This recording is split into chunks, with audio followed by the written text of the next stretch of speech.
Assalamualaikum sahabat amal bunda semuanya. Bertemu lagi dengan saya Titin Kartiani di sini untuk 30 menit ke depan kita akan bincang-bincang kesehatan bersama teman saya yang ada di samping. Masya Allah, beliau ini adalah seorang dokter, namanya Dr. Siti Anissa Fatmawati. Oh, mohon maaf. Baik, gimana kabarnya dokter? Alhamdulillah sehat. Alhamdulillah sehat. Alhamdulillah sehat. Gimana kesibukannya selama puasa ini? Lumayan sih, nggak ada yang berubah sebenarnya. Oh ya, masih aktif sekarang di rumah sakit.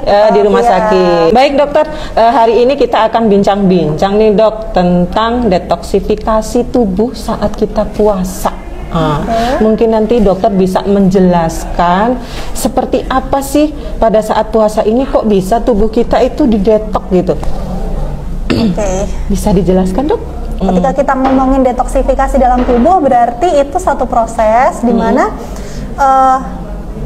tubuh itu mencoba untuk mengeluarkan atau menetralkan tubuh dari toksin-toksin yang ada gitu. Nah, kebetulan karena ini kita temanya adalah tentang Ramadan, jadi kira-kira ada nggak sih gitu fungsinya puasa itu kaitannya untuk bisa detoks racun-racun yang ada dalam tubuh kita gitu.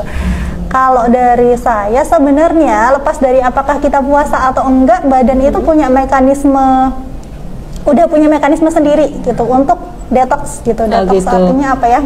Menetralisir racun-racun yang kebetulan mungkin lolos masuk ke dalam tubuh, atau memang dia ada proses infeksi kah, atau makanan yang terkontaminasi yang sifatnya dia nggak baik gitu ya. Selain itu kita punya mekanisme sendiri. Contohnya kayak kita buang air besar, kita buang air kecil, kita keluar keringat.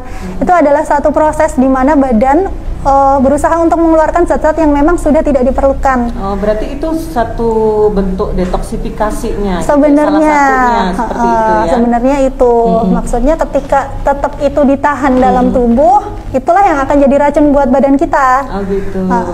Perbedaannya kalau dengan hari-hari biasa itu apa dok? Kalau misalkan detoksifikasi pada saat kita nggak puasa dengan yang kita puasa. Puasa itu bisa dibilang sebagai supportingnya. Oh, gitu. Kita sudah punya dasar, kita sudah punya metabolisme normal yang dia berjalan setiap hari. Ketika kita puasa, fungsi itu akan lebih dipush untuk bisa maksimal. Gitu.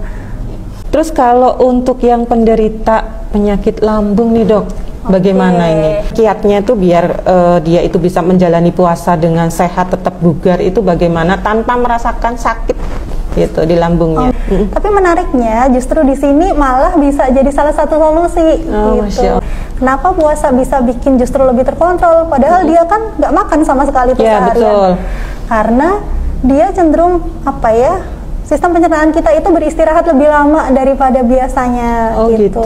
Kalau dari yang saya pahami, prinsip makan sedikit-sedikit tapi sering itu kan tujuannya biar produksi asam lambungnya itu cenderung lebih terkontrol, stabil, nggak yang langsung tiba-tiba naik banget karena makanan banyak seketika.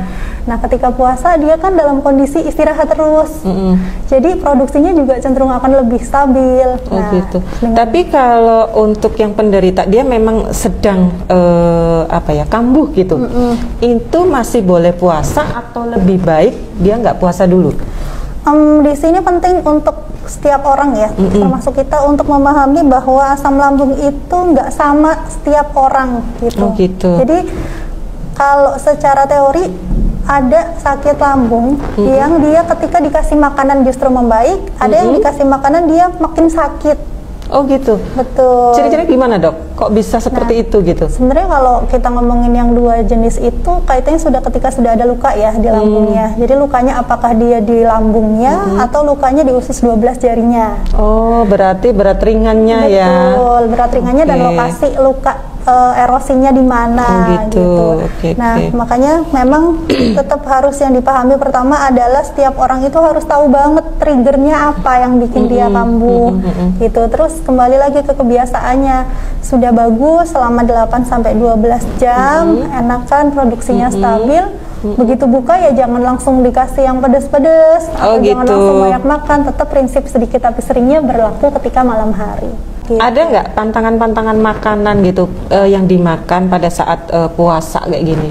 pada saat buka puasa. Iya, buka puasa sama mungkin pas dia sahur biar kita nggak terhindar dari beberapa penyakit kayak gitu. Oke, satu manis ya, warning banget sih sebenarnya untuk makanan manis. Kita takjil segala macam tuh isinya gula semua.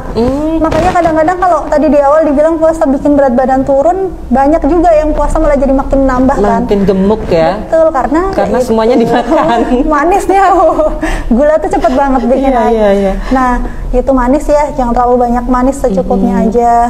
Terus kedua minyak itu nanti mungkin hubungannya sama kolesterol sama asam lambungnya naik juga gitu. Terus santan, kafein, intinya makanan-makanan yang memang dia bikin produksi asam lambungnya semakin tinggi. Padahal posisinya kita puasa ya itu tadi kan, ada badan itu juga sedang berusaha untuk adaptasi kan, dimana ketika bisa itu justru bisa jadi support untuk detoxnya kita. Tapi ketika diganggu dengan makanan yang terlalu manis, terlalu banyak lemak, terlalu berminyak, intinya segala sesuatu yang terlalu kan nggak baik ya. Betul. Ya sudah, tujuan detoxnya nggak bisa tercapai.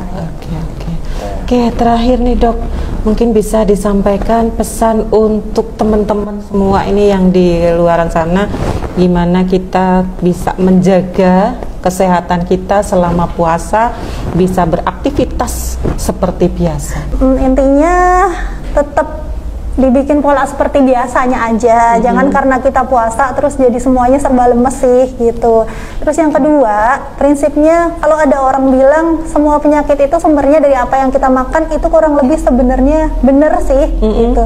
Termasuk itu tadi, kita atur asupan makan kita, apa-apa yang masuk, apa-apa yang kita batasin, terutama ya itu tadi gula, lemak, segala makan makanan olahan, makan makanan instan. Sekarang kan segala-galanya boba macam-macam, terus makanan kalengan diminimalisir aja lah sebaiknya gitu, karena secara nggak langsung efeknya juga nggak terlalu bagus sebenarnya itu.